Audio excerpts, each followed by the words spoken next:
In a small, forgotten town, a young woman named Emla stitched clothes late into the night. Each thread was a testament to her quiet strength, a way to support her family and live with dignity, even when they had very little. Her brother, Jack, was different from the others around him. While many had given up, Jack held onto a single, burning dream to become a government engineer and build a better life for his family. His days were a relentless cycle of hard work. Before sunrise, he delivered milk, his footsteps echoing in the silent streets. Then it was off to university, his mind hungry for knowledge. Afternoons were spent tutoring children, sharing the little he knew to earn a little more. And when night fell, he wasn't done. He would study under a dim lamp, fueled by sheer determination. Life was already a struggle, but then disaster struck. His father suddenly lost his job, and the family's fragile stability shattered. The weight of their survival fell squarely on Jack's young shoulders. He took on more work, pushing his body and mind to their absolute limits. He worked until his bones ached and his eyes burned, but it was never enough. The bills kept piling up, and the hunger in his family's eyes was a constant, painful reminder of his failure. The hope that had once been his guiding star began to dim. One evening, exhausted and defeated, he sat with his friends. Jack, one of them said, his voice heavy with resignation, "People like us aren't meant for big dreams. This is just our life." The others nodded in agreement. Jack said nothing, but their words pierced his heart like shards of glass. He walked home that night feeling a profound emptiness.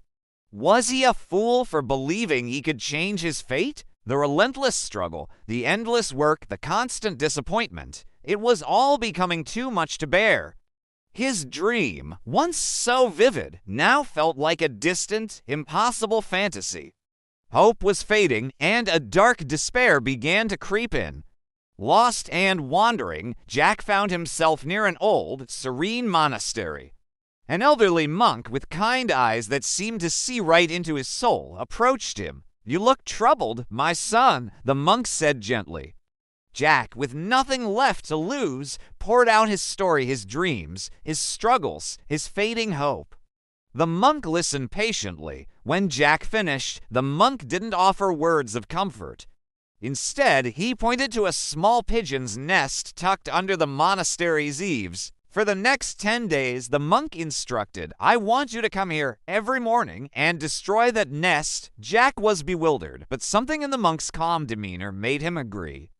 The next day, he hesitantly knocked down the nest. When he returned the following morning, he was stunned. The pigeon was already there, tirelessly rebuilding its home from scattered twigs and leaves. Day after day, Jack destroyed the nest, and day after day, the pigeon rebuilt it, just as determined as the day before. On the 10th day, as Jack watched the pigeon weaving the final twig into its new home, the monk appeared beside him. "Do you understand now?" he asked softly. Jack looked at the tiny, resilient bird and then back at the monk, tears welling in his eyes. He finally understood. The lesson wasn't about destruction, it was about creation. It was about the unbreakable spirit to rebuild, to rise again, no matter how many times life tears you down. True strength isn't about never falling. It's about getting back up every single time. Jack returned home that day a changed man. The poverty was still there, the struggle was still real, but the hopelessness was gone. He may not have had money or connections, but he now possessed something far more powerful, unwavering faith in his own resilience. He knew the road ahead was long, but like the pigeon, he would keep rebuilding his dream, one day at a time, until it finally became his reality.